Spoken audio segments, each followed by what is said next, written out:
Listen, and we are live. 5, 4, 3, 2, 1. Listen to me here in these streets. You have this moment. So whatever you're doing, do not turn the dial. Spend the next 7 minutes. I promise you it's going to be delicious. My name is Tiffany Largy. I'm the CEO of Do the Damn Thing Nation.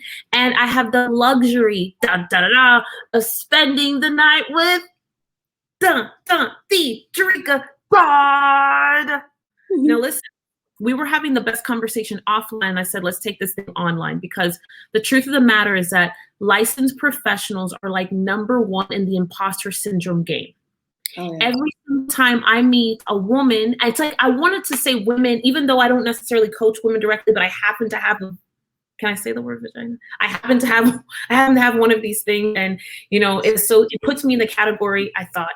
And the truth of the matter is that women, licensed professionals, like people who are doing a whole lot, somehow they're the first ones on the line to be like, I'm not enough.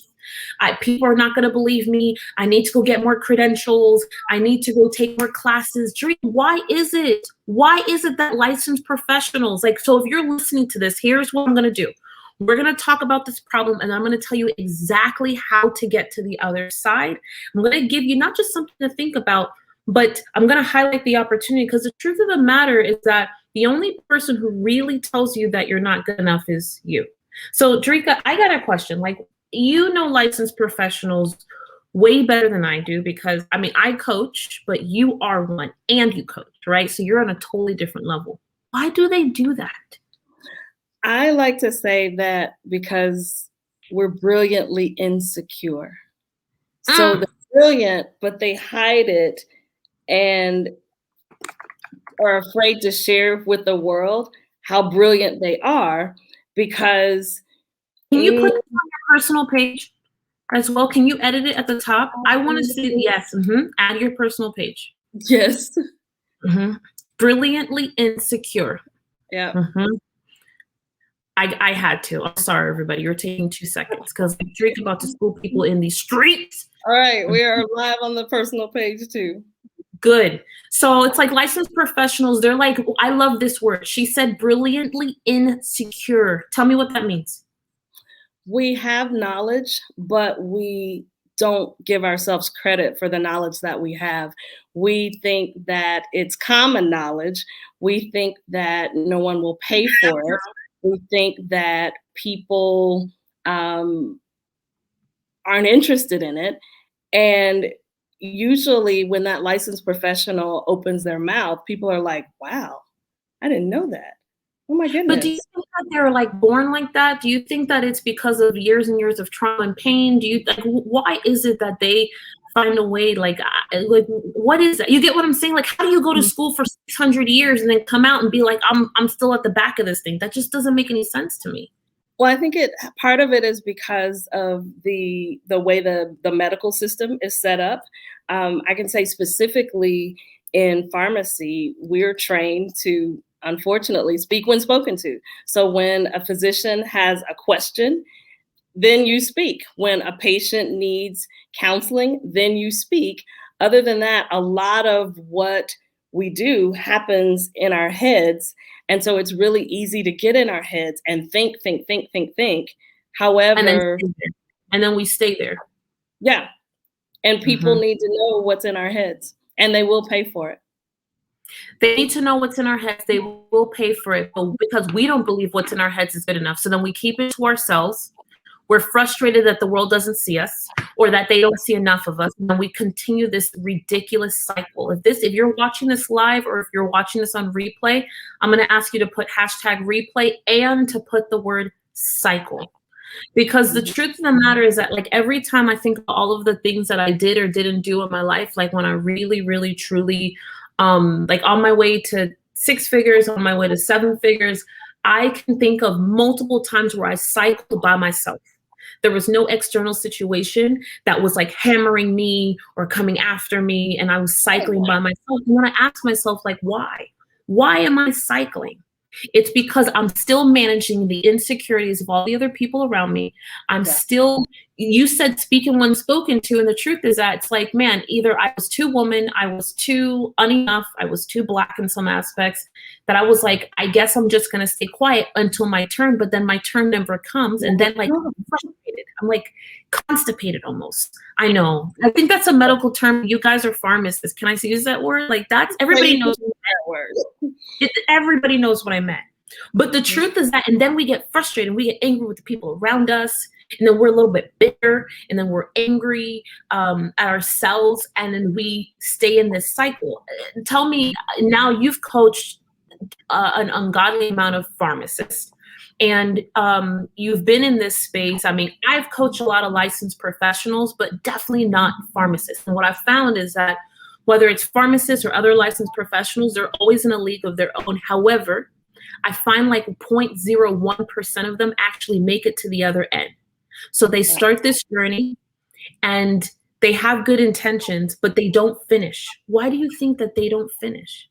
One, I think that it really takes going against the grain, if you will, the grain that's been set up of this is how it will be. This is the lane you will be in once you got that degree. This is the lane that you are in if you're going to be said professional. And then two, it really causes you to have to do a different type of thinking, one that you've spent years learning how to do. You don't necessarily have to unlearn everything you've learned to be that licensed healthcare professional.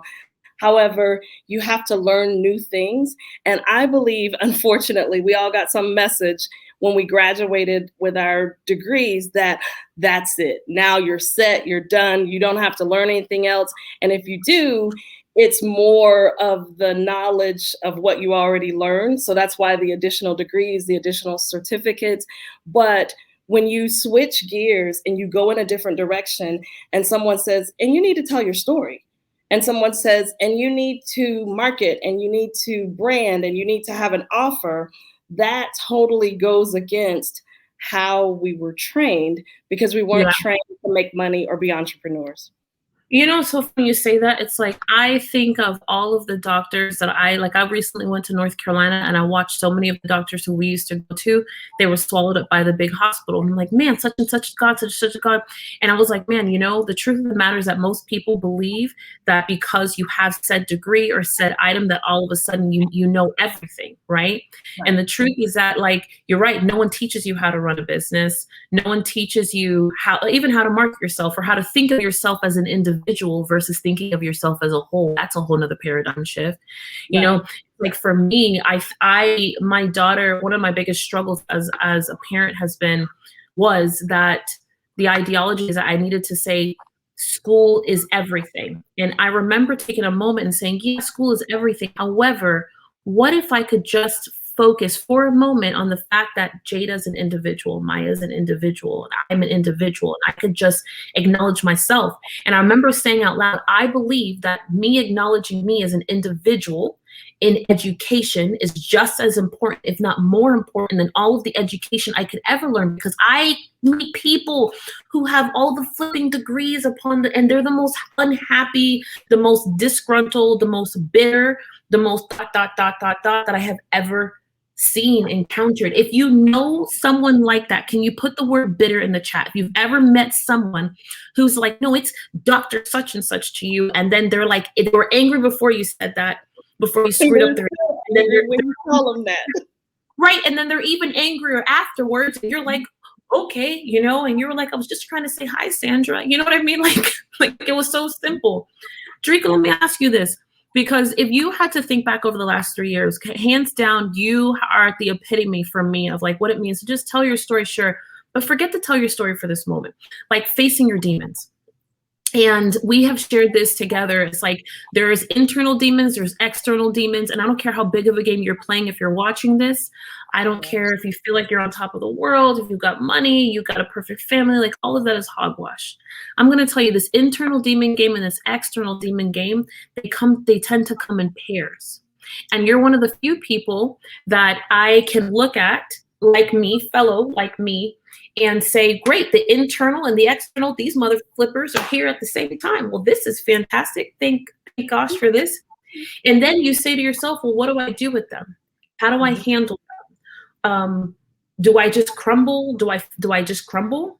Do I like if you could just reflect back on the last 2.5 years and think through one, the number one area that you saw repetitive in the coaching clients and just people that you've coached in general. You know what's not even coach, just people you've connected with. But some of these people are in your own family. Some of these people are old friends, old church members, old people connected to your exes, this, that, and the other. And you've had to listen. Don't let me pull up a shot glass for the exes. Did you see my letter to my ex-husband? Did you read it? Yeah. Okay. Don't listen. Part 2 is coming. Listen, here's the truth of the matter. Like, you need to write a letter. That's another conversation. I might help you write it. So, but the truth, I think every woman needs to write a letter to their ex-husband.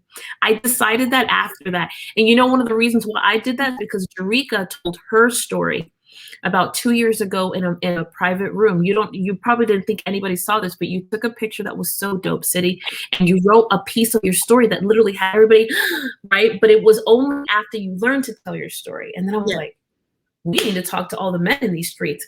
Dear Mother F, let me tell you who's one of the greatest shit I ever did. Okay, I'm sorry. Let me get back and focus. So, Jerika, the internal and the external demons, they show up at the same time. And then what? What the hell do we do? What do we do? What did you do? One, I think that you have to take a deep breath and realize that the journey that you're walking on, there are going to be some really, really high moments, but they're going to also... Or have a strong drink, right? Because it's deep breath or have a strong drink. See, deep breath, strong drink, whatever you need. It's Moscato whiskey over here. Go ahead. And realize that, I wrote about it a couple of weeks ago in a post, and I talked about the uncomfortable moments of looking and of walking through your story. That can be very uncomfortable. And most people don't want to do that. They'd rather not, I don't want to relive that. And it's not necessarily reliving it, but looking at who I was, who I am becoming. I think about just this most recent journey over the past year. I have had to reframe, how I face the world every day, because there have been things that have come, we call them life cards, things that have come left and right as I'm still walking through my story and figuring out who I am and where I'm going next, that are uncomfortable. But learning to not run from things that are uncomfortable, but walk through them, be able to say, hey, this doesn't feel so great, but there's a reason, there's a lesson, I'm going to be greater on the other side of this. So that's probably one of the biggest things that I've learned in these last 3 years, is not to run from things that make me uncomfortable, not to run when I'm afraid, not to run when it doesn't feel good, but to keep walking through it, because there's something on the other side of it. Because there's something on the other side of it. The walking through it part is where most people fail. And they fail, I don't mean they fail like they fail themselves. I mean, they just stop. They turn around, they go back to what's comfortable. Nothing in life that's awesome is not going through it. I'll tell you, I'm now at another phase of my life. I talk like I'm an old wise woman who's 98 sometimes. And I'm at this point of my life, and literally I'm like, shut up, Tiffany. We got a long way to go to 98. I got decades in this game, but now I'm at a new phase of my life for sure this year. And in it, what I'm clear on is that even the going through it, the making decisions, the owning your own value and your own story. When I teach and talk about this stuff, I know that it sounds pretty, but it's not.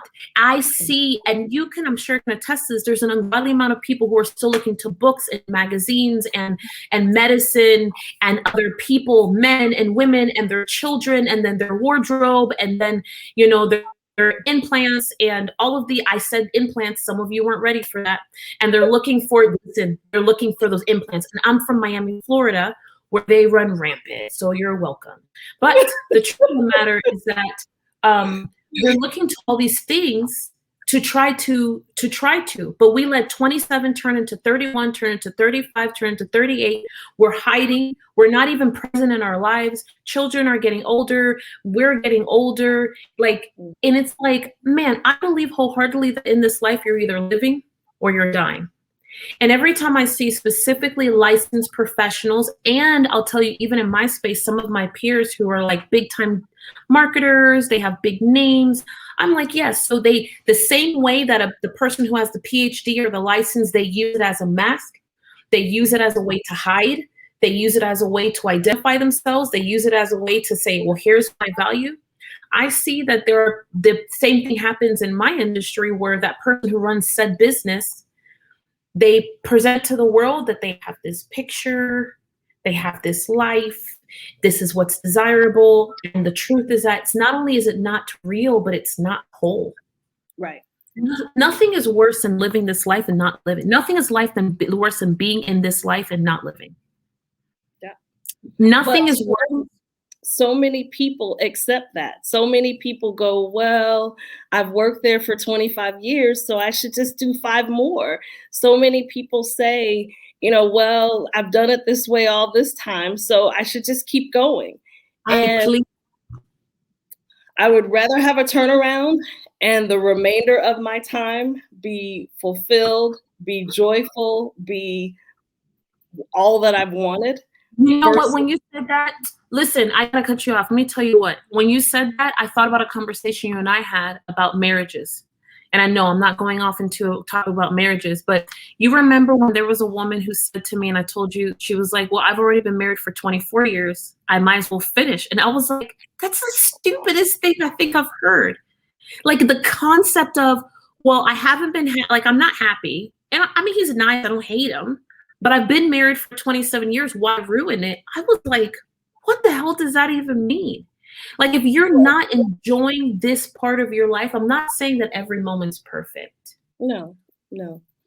But when you're not enjoying this part, that part, the next part of your life, or you can't anticipate, like, that's the wrong direction. And that's money, that's business, that's friendship. It's the sole reason why you're moving. Mm-hmm. And even though, you know, it's funny for the world who's been watching Jericka go through her own journey, I've had the luxury of watching her since the moment it came in her mind where she was like, really? Move? And I hate the fact that I'm the instigator right behind her moving.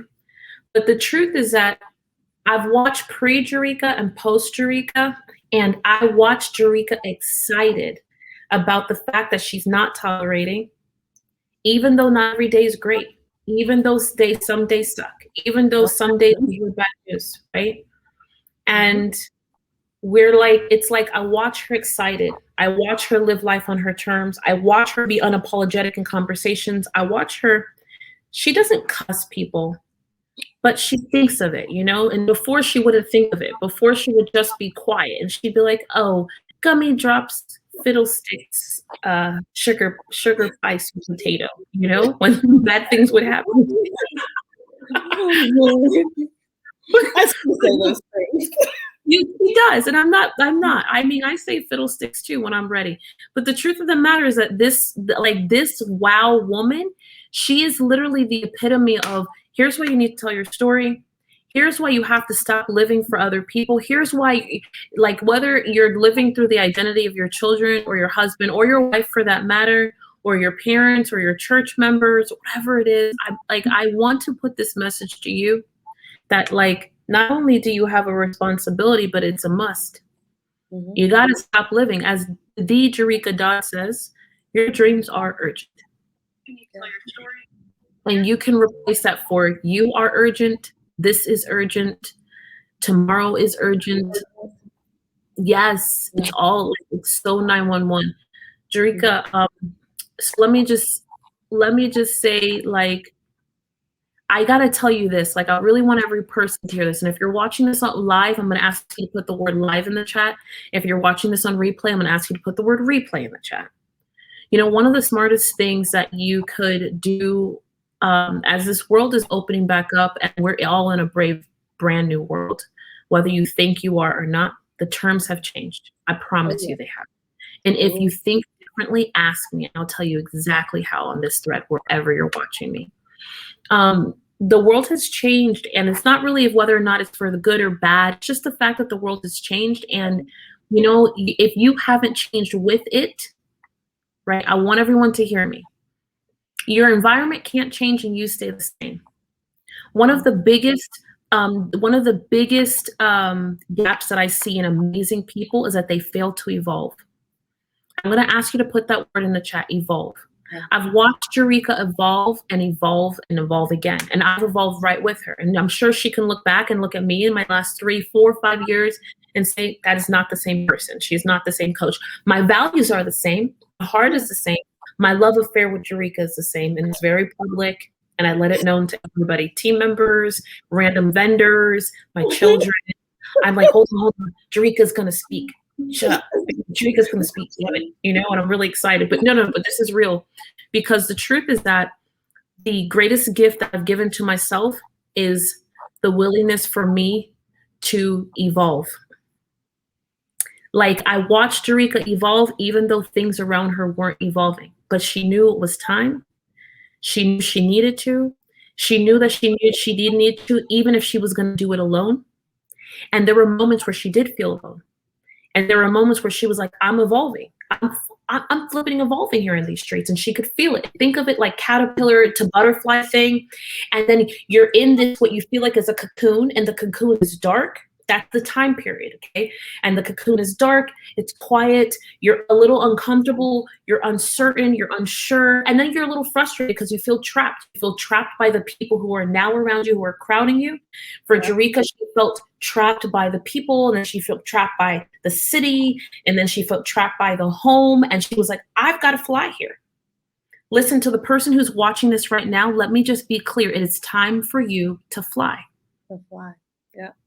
It's time for you to fly. But I don't mean like take off. I'm saying fly, damn it. Life is too short. You know, just today I heard there's 2 people one step away from me. I had 2 really neat experiences where I went, you know, I have a responsibility all over again to life. I had 2 people today that I learned had passed away that are 1 person away from me. And I had a tough moment with that. But then in the same breath, I know someone. I have someone in my phone, in my Rolodex today, who interviewed Barack Obama yesterday. And I thought to myself, that's crazy that in my life that I know someone, but I don't know him like in passing. He's, you know, I guess he's on the inside of our family. I had no idea. I saw it on TV and I was like, what in the whole hell? But he's having a long interview with Barack Obama in the last couple of days. And I was like, you know what? I'm moving too damn slow. That's exactly what I said to myself. I was like, 1, how did I not know that you know Barack Obama? 2, how did I not know you know Barack Obama, right? Like, how did I not know? You know what I'm saying? Like, how did I not know? Like, and then it's like, why are you keeping him all to yourself? It's a whole nother conversation. But here's why I'm sharing this with everybody. Because I've said many times, like, I would love to meet Barack Obama. Like, I have a love affair, right? But in this same breath, what I've realized is I'm like, man, I may not be stretching out all of my wings. I may not have made those things clear to the universe. I may not have made that clear to, and then I also realized I haven't taken enough inventory to see how much I've evolved. Mm-hmm. I used to be in Miami, Florida. I was Black there too. I was a woman there too. I was angry there. I was alone. I was often in tears. I was often hungry. I was very much so pissed off. I had a man who left me. He was my husband, and he walked out the door and he left me with 2 children. And, you know, the reality of the situation is that today I'm still Black and I'm still a woman. I still don't have these things. But I know someone who knows the president, the one president that everyone desires on the planet. Come on. And then, you know, but it's a moment. And it's not about I'm going to talk to him. It's not even about that. It's just the fact that he's within a circle. You get what I'm saying? Yes. Like, it was mind-blowing to me. Like, I literally was like, that's so crazy. Mm-hmm. You know, the truth, though, is I look at Jericka, and it's like the reason why you have to up your game is because, you see, I have so much respect for Jericka. If you guys don't follow Jericka, stalk Jericka, you don't open up her emails, you don't check out every post she writes, like that's dumb. Okay? Because success leaves clues. And the truth is that Jericka, what she has and hasn't done, her stepping up to the game, being as awesome as she is, Jericka's part of my circle. Jericka can now go to the world and be like, oh my gosh, Barack Obama's within my circle. You're within 2 degrees of separation. Oh my God, that's crazy. That's just true. That's true. It is. Listen, that's some facts if you ever didn't heard it. That's crazy. But here's why I'm saying it. Here's the truth of the matter. If Jericka didn't take the time to own her own value, constantly over and over again, and even though sometimes I'm sure Jericka, I'm sure you would admit, like me, the imposter syndrome or some form of it, I don't know that it creeps up, but I definitely have seen it from afar. Yeah. I say 4-letter words when I see it approach. You're much nicer. You're like sweet potato pie, gumdrops, and sprinkled sugar. So listen, I want to know, is there anyone out there who's connected to Jericka who's like interested in learning how to tell their story? I'm just super curious. Is there anyone who's like, I'm super curious, like, how do I tell my story? Or I need help with strategy, or I'm like just trying to figure my life out today, or I really would love to pull this thing apart because I'm not living on purpose. I'm living as a default to all of the responsibilities that I have. I just have this, I'm going to ask you this. So like one, two, three. So if you're like, man, I'd love to jump on a phone call, you know what, with Jericka and me, I'm going to do this for 2 people because at this point, like I've come on this live, we have no makeup on. There's no whiskey near me. Like this is a whole nother version of living. And I'm 30 minutes into this stream and this has been amazing. And I'm so grateful. But I want to ask you, could you send Jericka a note right now in her DM and just put the word Tiffany, and she's going to set up a time. Her and I'm going to see her in Nashville. I'm going to see Jericka in a couple of days. I'm going to be like this with her. Oh, okay. And I'm going to totally take this call with her. There's 2 people who are like, I absolutely need help. I want to master telling my story. I just want to be like Jericka when I grow up. If that's where you are right now, I'm not even mad at you at that one. No, I don't want to listen. It's a very serious thing. I want to be like Jericka when I grow up, because those are the 2. If you don't have the grow up part on the behind, I won't respect you.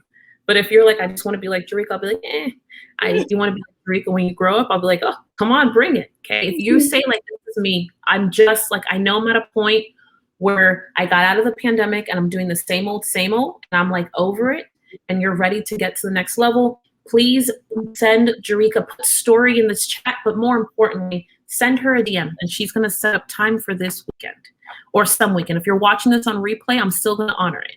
I'm going to take like the best of 2 people. Still send Jericka a note. If you put sweet potato inside of her DM, she might answer that too.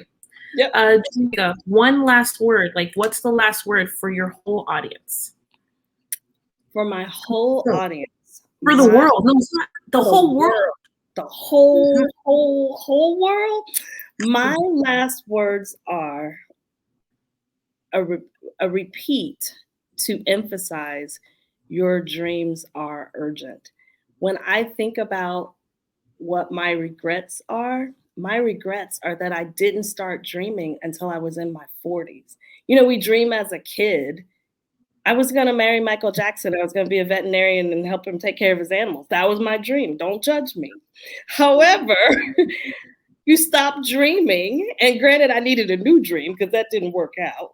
But you stop dreaming because you start getting responsibilities and, you know, you get so serious about life that you're so serious about life, but you're not really serious about your dreams. And so I say your dreams are urgent.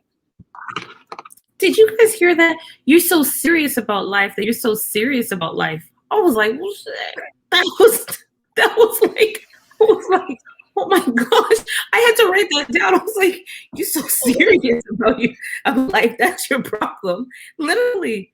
Listen, you're so serious that you can't really be serious about what you should be serious about. your dreams. Like, all of us have dreams in our heart. And, you know, some people say, well, I gotta check with God and see what he says. And I say, well, I already checked with him because he gave me these dreams. Like, my dreams are different from someone else's dreams. That's how I know that they're mine. And I don't have to check and see if it's okay, because these were the dreams that were given to me. Not everybody wants to do the same thing I want to do. That's how I know those are my dreams.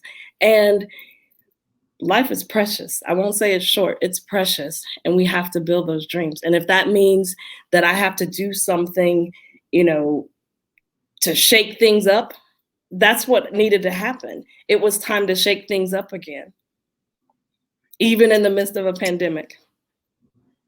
You're so serious in your life that you listen.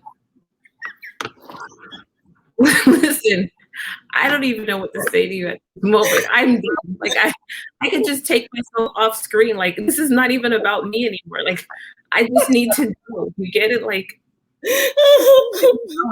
I'm totally irrelevant. Like, listen, that was a drop the mic moment. You guys didn't hear that. Woo-wee. Okay. So, sweetest Jericka, thank you so much for allowing me to be here with you. Thank you for being here. No, thank you, Hot Mama.